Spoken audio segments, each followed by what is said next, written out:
Hey, this is Brett the Hitman Hart, the best there is, best there was, and the best there ever will be. And you're listening to the Smacked Raw podcast.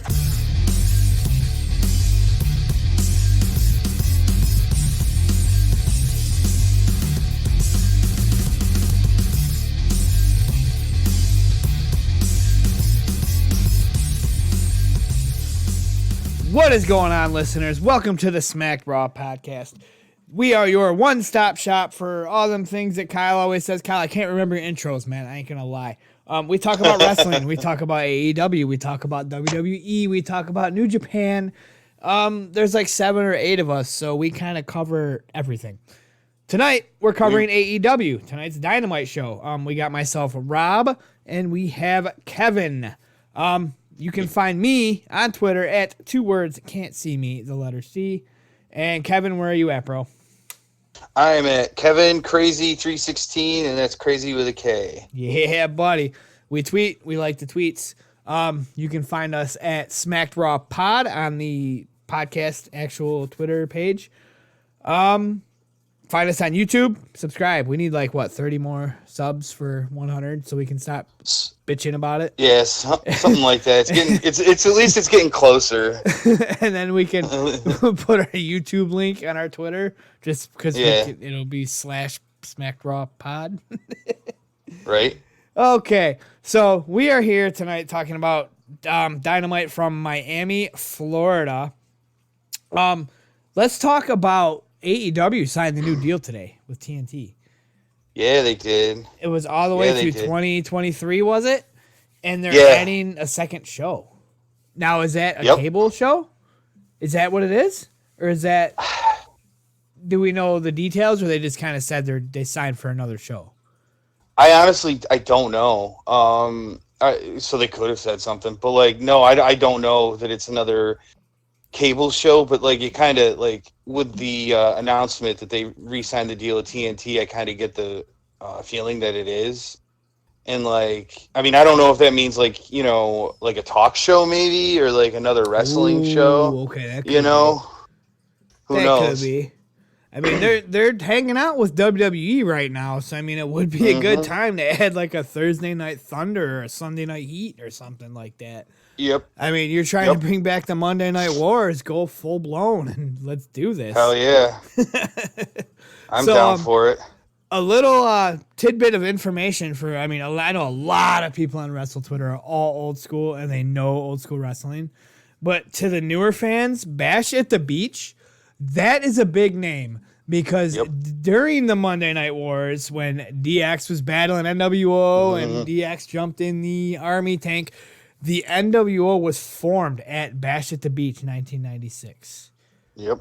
The Outsiders had a third man. Nobody knew who it was. Out comes Hulk Hogan, and freaking Bobby the Brain Heenan was going nuts. Oh, Hogan's going to save the day. Hogan was the third man, and the NWO was formed. So the Bash at the Beach is a big deal. It blows my mind that Vince McMahon doesn't have this locked. That's, yeah, no shit. When he bought WCW, he bought everything. How did you let this one slip? Maybe it's not that big a deal, but you get what I'm saying. NWO is one of the most iconic factions in all of wrestling. Right, and the day they were born, that's a big day in history. So yeah. And not only that, you couple that with how petty McMahon can be sometimes, He'll buy something just to throw it in the garbage so you can't have it. Exactly. Man. I can't believe you let that one slip either. But it is what it is. I honestly thought they were leading this to a pay-per-view, but it's a 2-week event. Next week is they're capping it off. That's what they're doing, right? Something along those lines. Yeah, Well, go ahead. I think they should have kept it as a pay-per-view. I really do. But I'm not. I'm the fan. I'm not the one making millions. Driving around in freaking Tony Khan's $80 billion sports car. Yeah, no shit. So, to start the night, 4-way number 1 contenders match between Hangman Page and Kenny Omega, Santana and Ortiz, the Best Friends, and the Young Bucks. Number 1 contender for the tag team titles against SCU. You and I were starting before we were talking before we started recording, They shouldn't have started with this match. They really shouldn't have. You can't No way. match this match. This match was absolutely amazing. Yeah. It was so Yeah, good. it was easily the match of the night. It should have been the freaking It should have been the headliner. main event. It really should have. Like, the main event we had was okay, but it wasn't like... Yeah. No, there were some legit jaw-dropping moments in this match, you know? Yeah, it was awesome. One thing I have to plug, though, my man Baron Corbin. Leave it alone, man. Leave it alone. Leave it alone. He tweeted and criticized this match. He did. Oh no, dude. He like I don't know exactly what the tweet was, but it was basically along the lines of tag, jump, spot fest, jump. This is awesome. Like, yes. That's what we want there, Mr. Corbs. That's what we want. Yeah. We want Spot Fest. We want high flyers. We want synchronized moves that look good, that aren't just thrown in the mix. The This is awesome chant that you were criticizing, Mr. Corbs, was deserved. It was deserved. I'm sorry, man. I'm sorry. Like, I shook my head. I'm like, oh my God. I almost said something, but I was like, no, I'm not trying to get blocked again. Well, yo, man. Here's the thing with AEW is I like that stuff too, and that match is like that's right up their alley. I think they do best right there, but there is a fine line with that Spot Fest stuff where it can get a little hard to like suspend that disbelief enough, you know. But I think that this match tonight really towed that line. And that's what was so awesome about it, you know? Yes. That's why Mr. Corbs' tweet rubbed me the wrong way. I'm like, you picked the wrong time to use it. This was good. It deserved the "This is awesome" chant. I mean, this match got like 5 chants. Like, I know. The shit or whatever it was. It's actually in my notes here. But anyway. The best friends, man. I like the best friends. I like what they're doing. I like what they're about. Orange Cassidy and Chuck and Trent, they're amazing. Yeah. I absolutely love what they're about. I hope that they move down the road. I really do. I hope they move higher in the ranks. For sure. I don't know who it is, Santana or Ortiz. I still don't know the difference between the two. But you see the afro? You're an old school fan, right? Does that remind you of the Headhunters? You remember them? Oh my God. I knew it reminded me of something. I couldn't remember what it was, but that was blowing my mind, man. The Headhunters. Now, was this the first time he busted out the afro? Or did the first time I remember. Okay, because I was like, why is this the first time I'm thinking the Headhunters? There's no way. So it's not the first, or it's the first time he busted it out. It has to be. Yeah.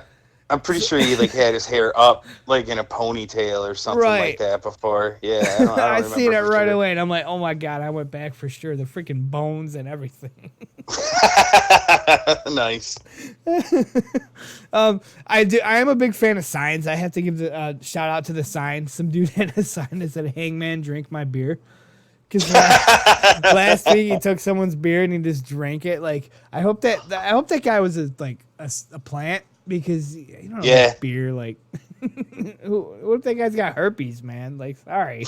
Jesus. They're gonna start screening fans at the Hangman might take your beer. So.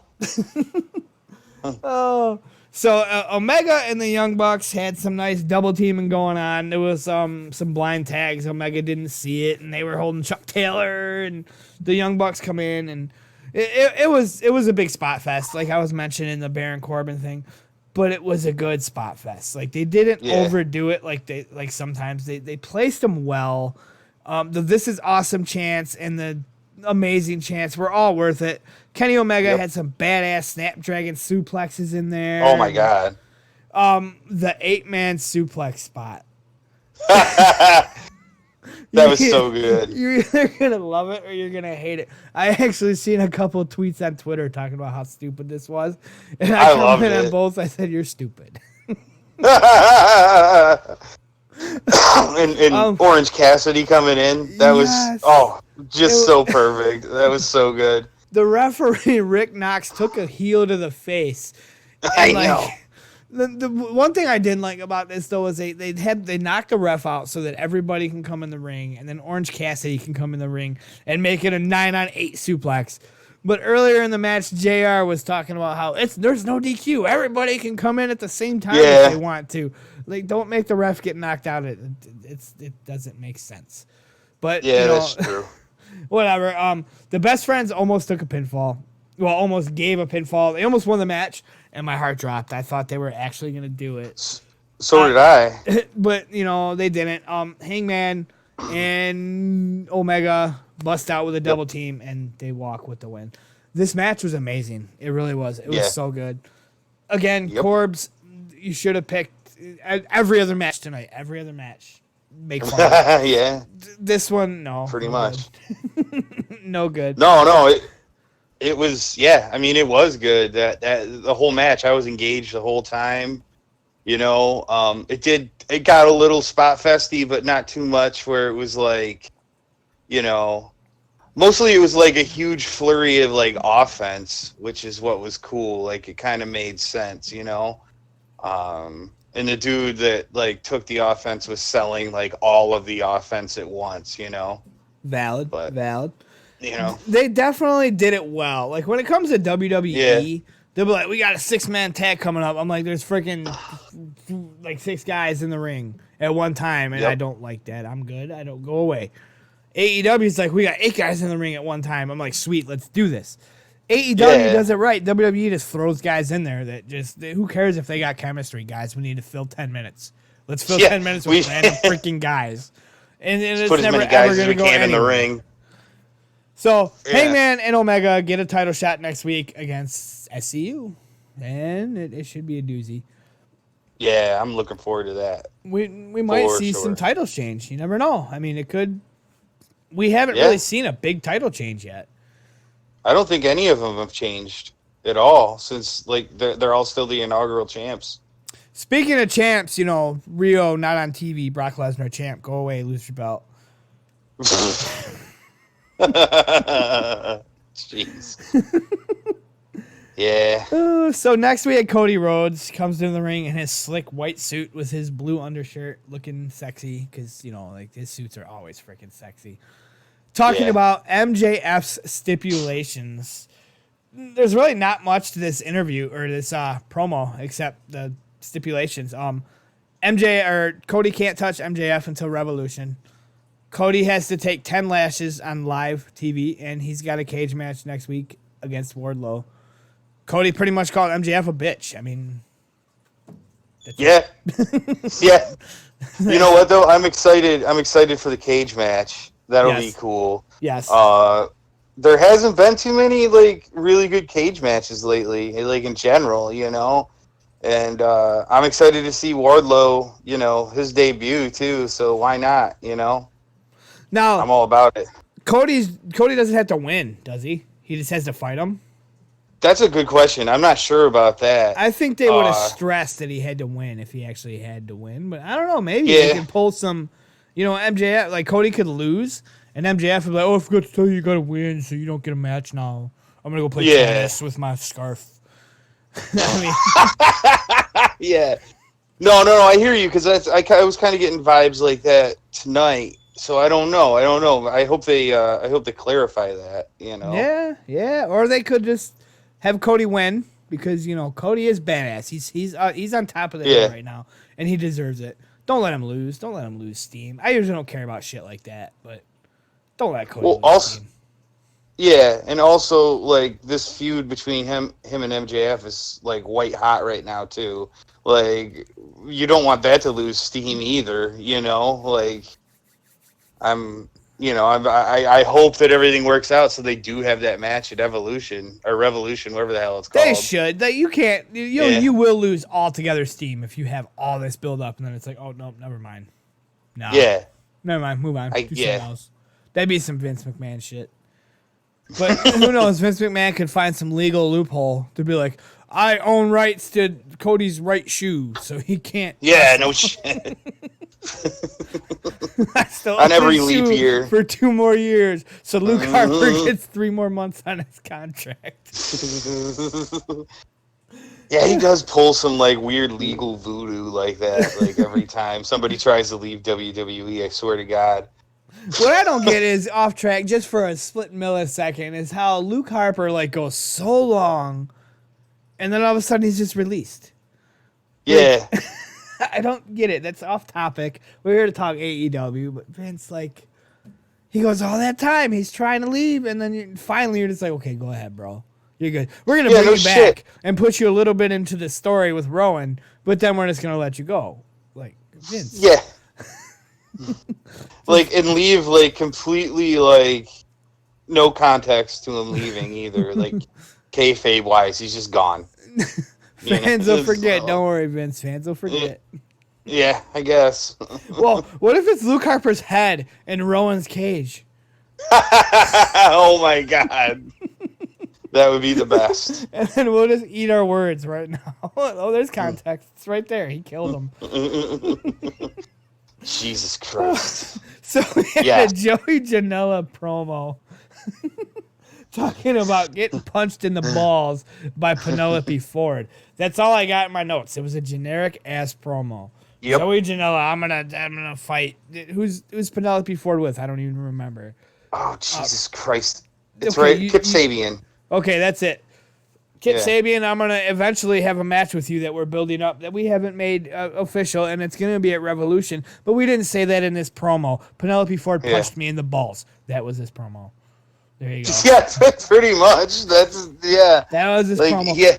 Nothing against I like my AEW. I am all on the AEW side, but their backstage promos are weak. Like, she punched me in the balls. Yeah. I'm going to come after you. Okay. I'm going to beat your boyfriend up.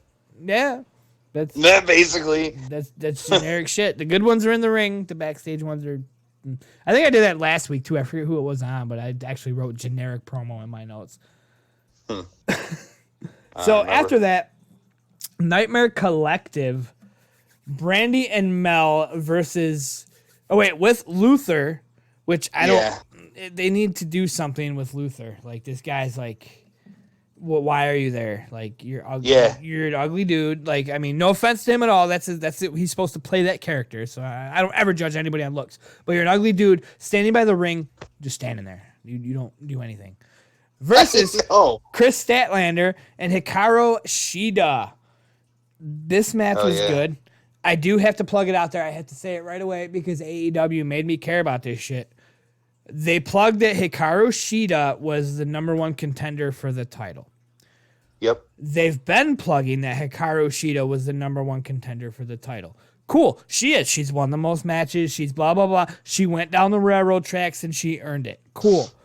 But last week, Chris Statlander got a title shot and lost. But Hikaru Shida never lost her number one contender spot. But Hikaru Shida hasn't fought for the belt yet. Yeah. How does that work? Like, what are you doing? Doesn't make any goddamn sense. What are you doing? I would have shut up about it if Statlander would have won the belt last week, and they would have said, Chris Statlander and Hikaru Shida are on the same team, but Hikaru Shida is the number one contender for the title. Oh, my God. Yeah. Cool. Okay. There's loopholes, and they make me see it by making me care about it. Yeah, I agree. So, I mean, I hate the fact that they made me care about it, because this is why when people complain about WWE, I'm just like, I don't care. Because I don't care. I don't care about title shots. I don't care who deserves it. I don't care. But AEW is like, Hikaru Shida deserves it because she's won 13 matches and Chris Statlander's won 5. And she's 2 and 3 in the tag division. And okay, so I care. And then you're going to make me find the loopholes. I mean, I'm probably over-talking it, but don't make me over-talk it. God damn it, AEW. See what you're doing to us. Last week, Chris Statlander got a shot and got screwed by the Nightmare Collective. This week, Hikaru gets a title shot and gets screwed by the Nightmare Collective. The next week, okay, they both got a shot. Who cares who's number one? They both got screwed. There you go. I mean, that's the way I look at it anyway. Yeah. So Shida and Mel start scuffling in the match. You know, basically your basic start of a wrestling match. And this is a moment that it's actually in my notes that the Nightmare Collective this week wasn't bad. Because Brandy wasn't talking. She was in the ring, though. She was in the ring, and you could see that she's not all that, but it wasn't terrible. What's terrible is when she's on the mic. Oh, yeah, that's way worse. And I think that they tried to minimize her time in the ring, too, which was a good idea. Yeah, that's valid. They really did, because she was in there not very long. And then, she threw a tantrum and tagged out. And, that was really about it. Threw a couple weak kicks. Yeah. You know? I mean, so they went to a commercial break, and it was an actual commercial break. It wasn't picture-in-picture. And this is the second or third, maybe the third time, that JR mentions, if this match ends during a commercial, we'll bring it right back to it. Do they mean they're going to cut us a replay, or are they going to stop the commercial wherever it's at and come back to it? I don't know. I legitimately thought the same thing, because I thought it was going to be a picture-in-picture, you know, and then it was just a commercial, and I was like, okay. So the next part of the notes here is, do you think they're going to do something like that? Because this is the second or third. I say maybe the third, because maybe there's one I didn't miss. It's the second I've heard JR say, if there's an end to this match, we won't come back. Because years and years and years, you knew that the match wasn't going to end during a commercial because it's scripted. Yeah. But JR's like, if it ends. So you think that maybe one day out of nowhere, they're going to pull it off that the match ended during the commercial. It'd be the first time ever. You know, it wouldn't surprise me with some of the other stuff they've done during, like, in their picture-in-picture stuff, you know, and, like, how they're trying to keep, like, kayfabe in weird, subtle ways like that, you know, in AEW. So it wouldn't surprise me, but I don't know. I don't know if they will. Yeah, I don't know. It'll be interesting to see. I mean, they might not, but if you keep plugging it, you know, maybe even go a couple years, you know, plug, and then one day it's going to happen. Like, oh my God, this is the first time ever, because I went to the bathroom because I thought it was a commercial break, and I came back and the title changed hands. Oh my God. Yeah, that would be crazy. That'll hurt you more, but it'll get people talking. I don't know. That's the way I look at it. No, I totally agree, and like I said, I think that it keeps, you know, kayfabe in a, you know, a real subtle way, because, like, if these are legitimate matches and fights, like, they could end, you know, during the commercial break. Like, I mean, friggin' why am I trying to friggin' complete blank? Charlotte's boyfriend, Andrade. Seth Rollins. No, not Becky, Charlotte. Andrade. He won the title at a house show. You see how viral that went. I mean, immediately. Because that was off the script. You know what I'm saying? Like, yeah. I do have to plug, though. I like to plug moments that fire off in my brain. Speaking of kayfabe and stuff ending when it's not supposed to, one moment I will never ever forget to the day I die is when my mother, she's like, you know, wrestling's fake, right? I'm like, no, it's real. I just got into it. I got into it in 95. This was like 95, end of 95, early 96, whatever.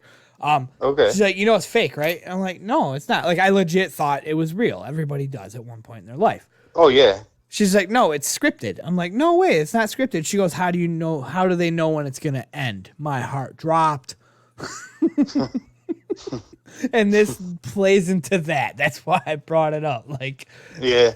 Oh, it does. I'll never forget that moment, though. How do they know when it's going to end? Like, you stop it, Mom. Stop it. I'd rather learn that Santa Claus is fake, okay? Jesus. Yeah, but, like, I don't have, like, a moment like that, but I mean, I know, like, when when you first realize that, like, you know, it's not, like, real, you know? Like, you're like, oh. Yes. Like, I legit loathe the day when my 9-year-old daughter learns that it's not, you know, like, because she's all about, like, she's like, I don't know how Kofi lost the belt so fast. I do. It's money and Fox and Brock Lesnar. But, you know, kayfabe-wise, I don't know how. He was so good, and then out of nowhere, like, yeah. Yeah, so, sometimes it's hard to keep it like that, you know. Right. You understand, yeah. So we got way off track there. That's okay. You know what happens. That's why we're here. Talk about wrestling, right? Statlander gets the win over Mel with this modified tombstone that looked absolutely sick. Does she have a name for that? Do you know? Or is that No, I kinda... don't, but they need to get a name for it if there isn't one. If you're listening to this on YouTube, drop a comment below and tell me what the name of that move was, because that was sick. Like, my favorite, cool. all-time favorite kind of finishers is the one that lump you on your head. Like, they're so good. So good. Like the freaking fisherman suplex only turned into a brainbuster. Like, man. Yeah. If I was in real life, that'd be my finisher, like, for sure. I'm going to lump you on your head, and I'm going to have your leg curled, and you're getting pinned. There's no way out of it. You're done. Nice. So after this, we had our friends in the Smacked Raw pod. We'll dig this promo, I know, because everybody's a fan of the Dark Order. This promo was good. Yes. Like, this promo was good. I dug it. I don't dig the Dark Order. There's just something about them that I don't really care for. But this one, I don't know what it is, man. I really don't. I'm not criticizing them. And everybody that likes them, by all means. But just me, I don't know. Maybe it's the goons. The goons are too fake. I think that's what it is. Like, the goons are, I don't know. I don't know what it is, man. But there's was this guy in the room known? Like, is he, or was he just a random guy? I don't remember him at all from anything. That doesn't mean that he wasn't in something before, right? You know, right. But I don't remember him from anything associated with the Dark Order. No. Okay. So the Dark Order's this guy that we're speaking of is talking to the Dark Order boss, and they're in a conference room, and he's showing pictures, and they're basically trying to figure out who they're going to recruit. And the first one on the screen was Nakazawa. And then they were talking about Cody. And then they talked about Paige. And then there was a guy in there that I missed who it was, so it's not in my notes. It was another guy. And that was it. They were talking about, they were given why Cody can't get, or why Cody's going to take extra work to get recruited, and why Paige is a good recruit. And it was a good little promo. This one caught me. Kenny Omega was the other one. Because they said... There was another one. I forgot to type Omega.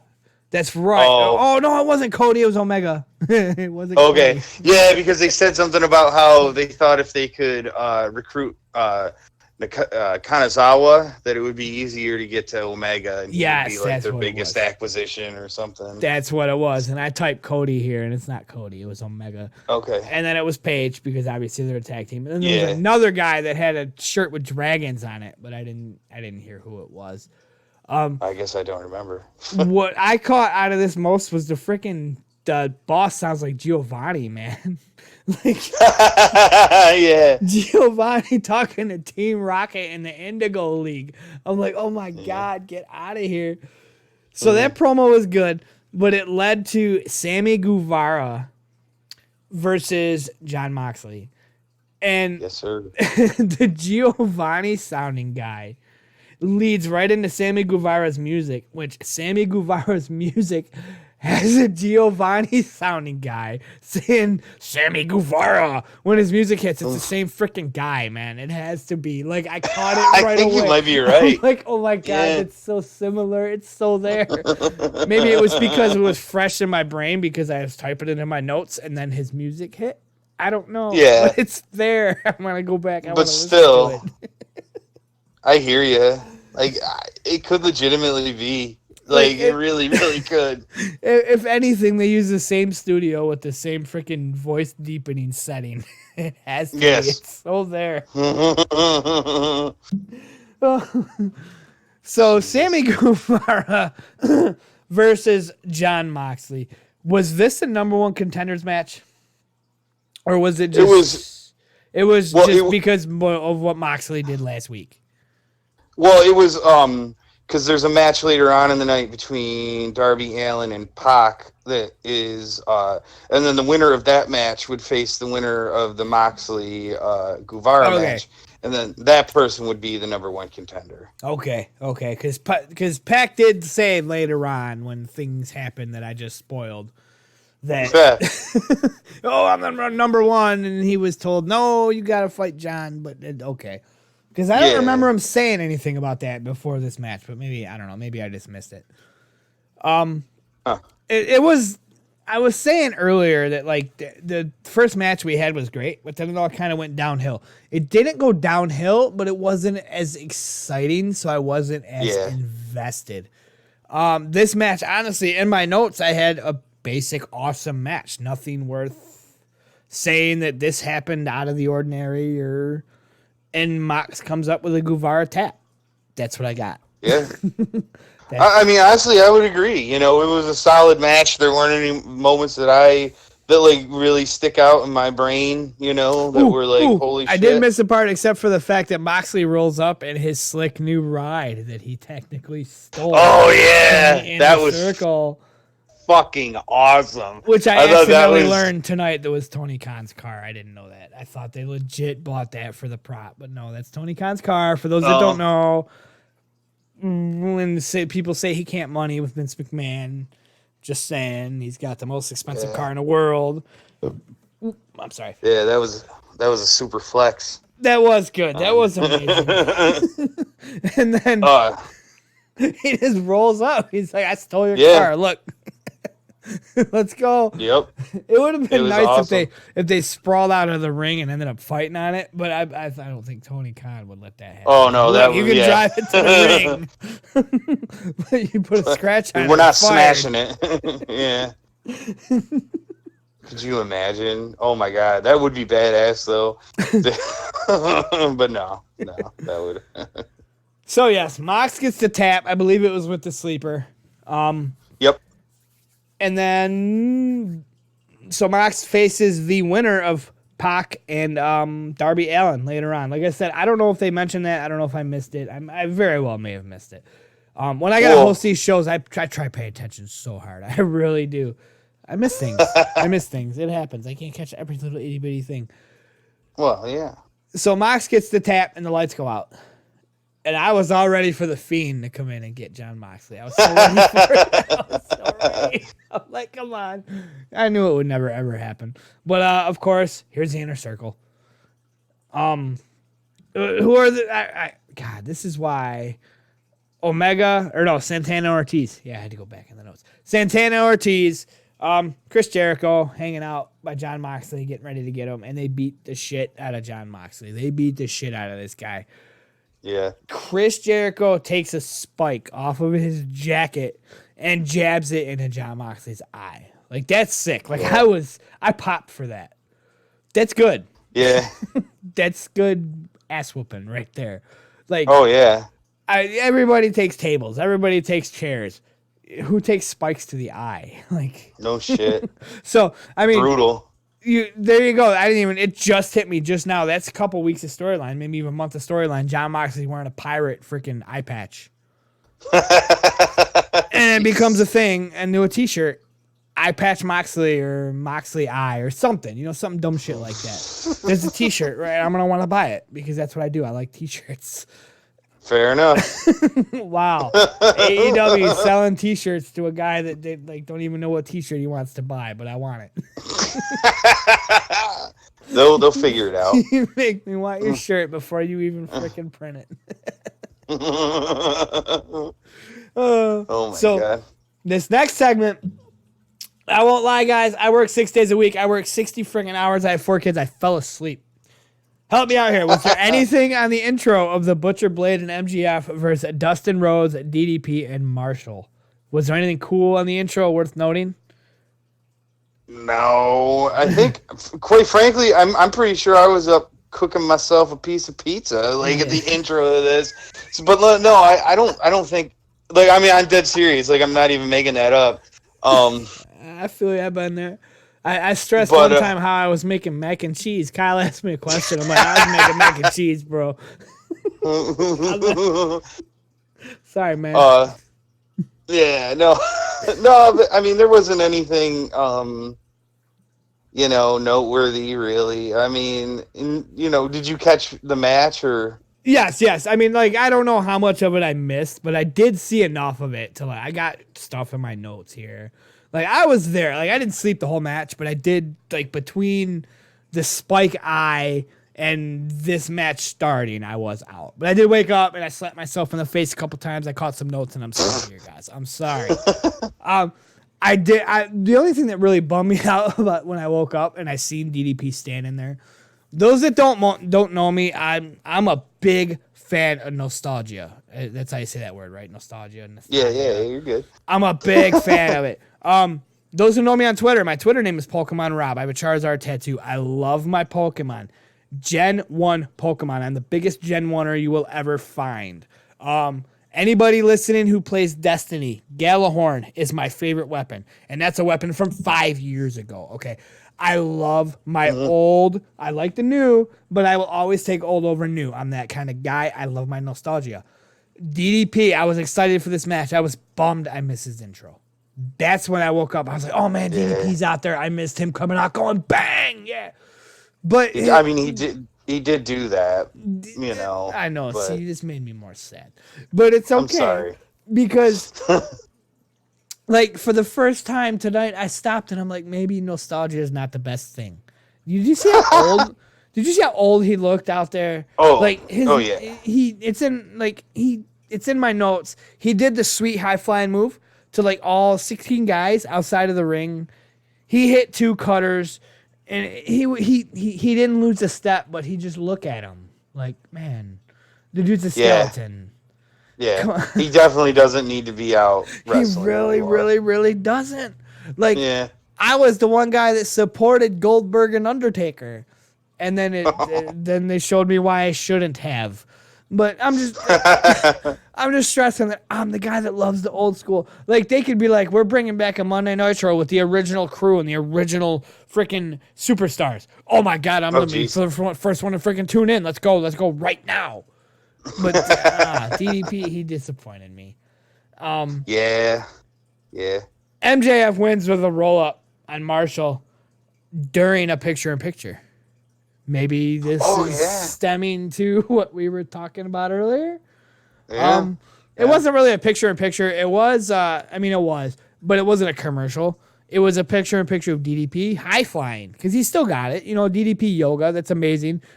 Speaking of T-shirts, I wanted his T-shirt. He was wearing his DDP YG T-shirt or whatever it is.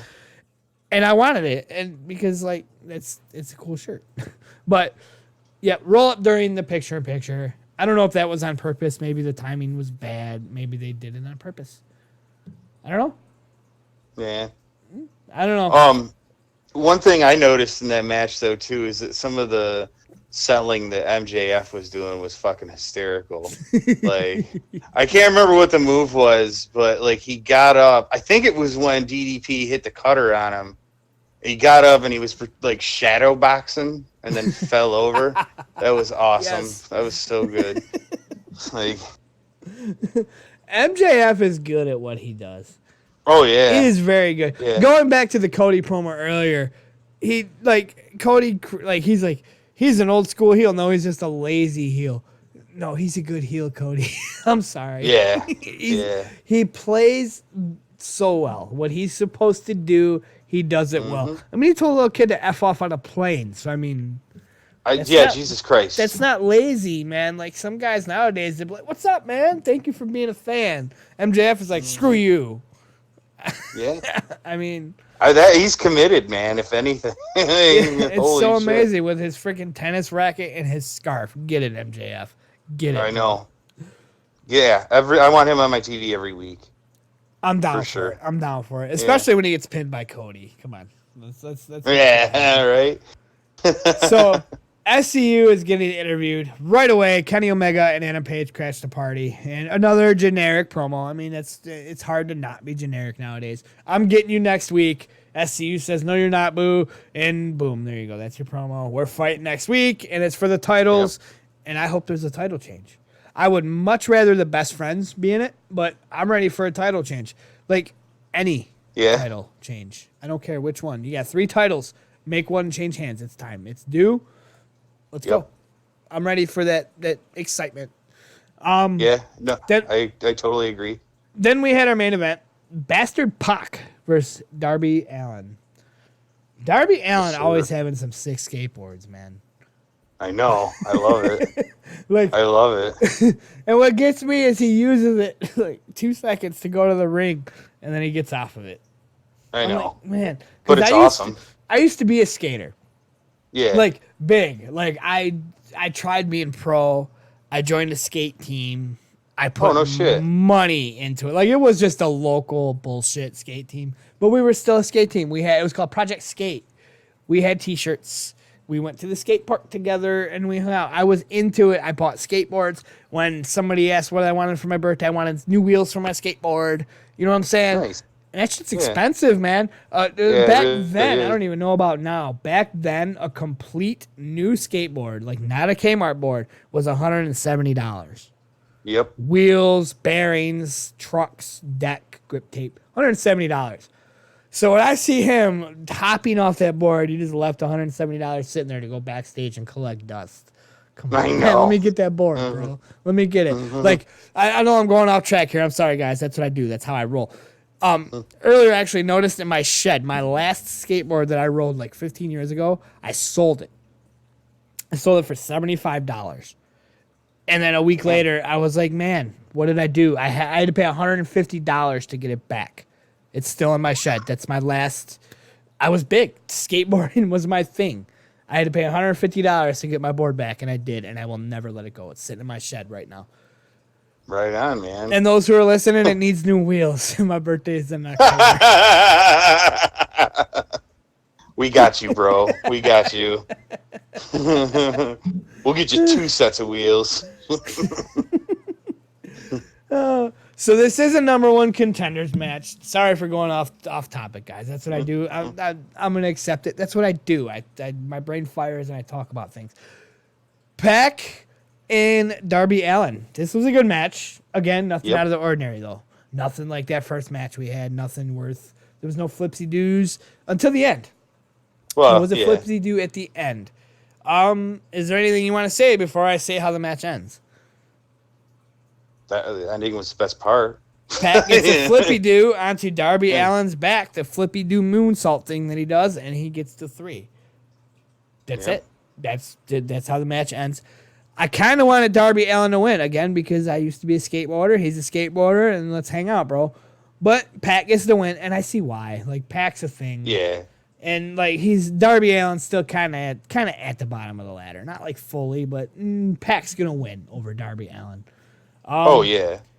And Shivani goes. What? Darby Allin's only like 22 or something like that too. Like he's got time to be a thing. That's for sure. He's yeah. got time to be a thing. And find new pants. You're wrestling in like spandex. Yeah, what the fuck is that all about? I forgot. I wanted to mention that. Like I mean, it's cool and all. No criticism. If that's what you like, cool. But think about. You got spandex on. Like, you have... There's nothing on them. Like, you put your name on them, right. Okay, cool, they're wrestling tights. But you got spandex on, dude. You got I put under my pants because I work outside in the cold. Right. My girlfriend said that he looks like mid-2000s scene girls who, like, would wear leggings under their Daisy Dukes and shit. And I fucking lost it. That's valid, too. Yeah. Oh, it totally is. Like, that was hilarious. Oh, my God. I'm never going to unsee that now. Oh, dude. I'm glad I could give you that gift. That is excellent. The little things in life. I'm all about the little things. So Pac gets the win, and my cat just jumped on my keyboard and hit the arrow button. Pac gets the win. Tony Schiavone comes in the ring. And going back to my DDP looking old thing, Tony Schiavone looks old, man. And I think it took him not being in that AEW blazer to realize that. He's looking, man, like, it was like 20 years ago that the Monday Night Wars were a thing, man. It made me feel so old. That's beside the point. Getting off track. Pac's talking but I shit. Hear you. Pac's talking shit. I get a title shot. Blah, blah, blah. I'm the man now. Blah, blah, blah. Shivani's like, hold up, bro. John Moxley gets the title, or you have to fight John Moxley, and then whoever wins out of you two is gonna fight Chris Jericho. And I love my inner circle, and I will, to the public, say inner circle for life. But on the podcast right here, I will say beat Chris Jericho for the title because we're due for a title change. I don't care which one. Change the title. I want that excitement. Shivani says, no, you got to fight Moxley. Pac says, but Moxley got spiked in the eye. He's done. And then Shivani's like, oh, we got to go backstage. And John Moxley's fighting out of an ambulance, basically saying, screw you. I can go one eye. We're battling next week. And that's how Dynamite ends. They left you on a hanger. Pac versus Moxley next week, I assume, main event. Winner fights Chris Jericho, I assume, at Revolution. That's our show. Yeah. I mean, I was into that. I mean, that's totally like in line with Moxley's character. Like, I hope Moxley wins, especially because of the build with Jericho. I can't imagine that Pac's going to win, but he deserves to be in that position, Right, for sure. I think the belt's going on Moxley at Revolution. Yeah. Because we said it like back before you were even recruited. Like Kyle asked me, who do you think should get the AEW belt? And it's fallen in line with what I said. Like, me, I don't care about any of that shit. I don't care who gets the belt. Like, I do, but I don't. Like, kayfabe-wise, business-wise. I don't care who gets the friggin' belt. I don't care who has it. I don't care why they have it. But with AEW, you take Chris Jericho, a known name, even though it's 50 years old, he can still cut it. You put the belt on him. You have a guy flipping the channel that he's a mediocre WWE fan. Flipping the channel. Oh my God, here's Chris Jericho and he has a belt on. What is this? What is this new product with Chris Jericho still around? You're past that phase now. You got your 32 million viewers. Now it's time to give it to Moxley, a guy who is going to carry the company. It's falling in line. The future. It's falling in line. He definitely deserves it. You can tell that he was like, I wasn't watching, but I bring this up a lot. On the outside looking in, you could see that Dean Ambrose was a depressed, struggling character. And he is now set free, and give him the belt, and he's going to take you to places. He really is. Oh, yeah. He's going to be the face of AEW for a long, long time, whether he has the belt or not, honestly, I feel like. Right. But, yeah, he needs to have a really good title run. Because, Chris Jericho, I was really skeptical of giving the belt to Chris Jericho at first, honestly. But no, it was absolutely the right pick for the reasons that you said. Just a fledgling promotion like that. I mean, Chris Jericho is a recognizable name. Like people that aren't even into wrestling know who Chris Jericho is. So like, yeah, it seemed like a no-brainer kind of choice. And I mean, it even helped establish Adam Page, in that championship match back. What was it? All Out, because not very many people really knew who he was, but he wrestled Chris Jericho for the AEW championship, And now he's established. So, he's out there. People know the name now. I have I work shipping and receiving for a living, so like I deal with a lot of drivers, and like when I got into wrestling, a lot caught wind, and they started like when you're in my position and you spend like. Say you're a driver and you spend 20 minutes with me a week. You got to deliver me X product. It takes 20 minutes to check in X product once a week. You're going to find something for me and you to bullshit about for 20 minutes, right? I mean, you don't want to, you know what I'm saying? And when a lot of drivers caught wind, because when you're in my line of work, in the area, you got a lot of the same drivers. So a lot of people, that receiver at store X, they caught wind that I got into wrestling. And one driver, now he'll ask me about wrestling every time. He doesn't know much, but he'll say, what's going on in wrestling? Tell me.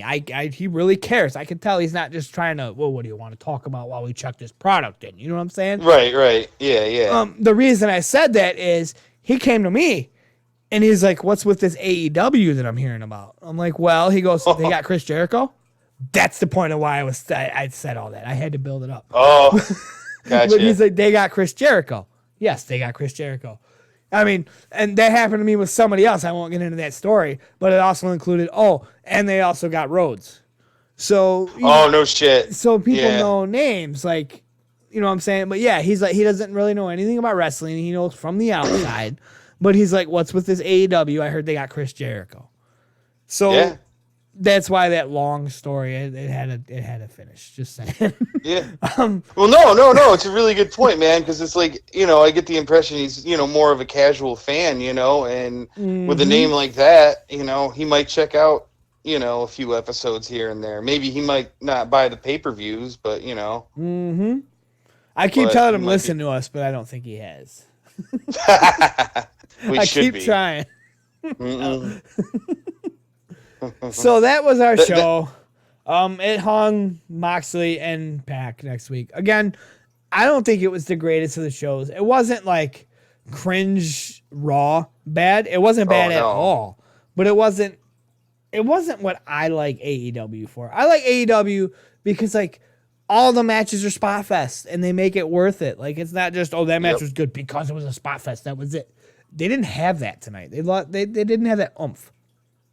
It wasn't bad at all. None whatsoever. I'm not criticizing it, but I don't know. It didn't have that oomph. All the matches were good, but it wasn't springboard flip-de-doo outside of the ring oomph like it usually has. But that's just me. I mean, that's just me. That's it. That's our show. That's what we had. Did you want to add anything into that? No, I mean it was.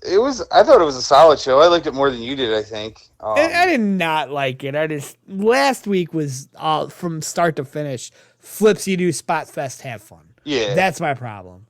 But you can't win them all. You can't win them all. No, of course not. But I mean, I think they're starting to build a little more towards the pay-per-view next month and stuff like that too. Right. Which is sometimes that'll have some lulls, but no, I overall I liked it. Still not a huge fan of the Nightmare Collective. That was like the low moment for me. Yes, I agree. Take the mic away from Brandy. It's not as cringe. Yeah. Sorry, Cody. Yeah. Your wife she's hot, but she's not.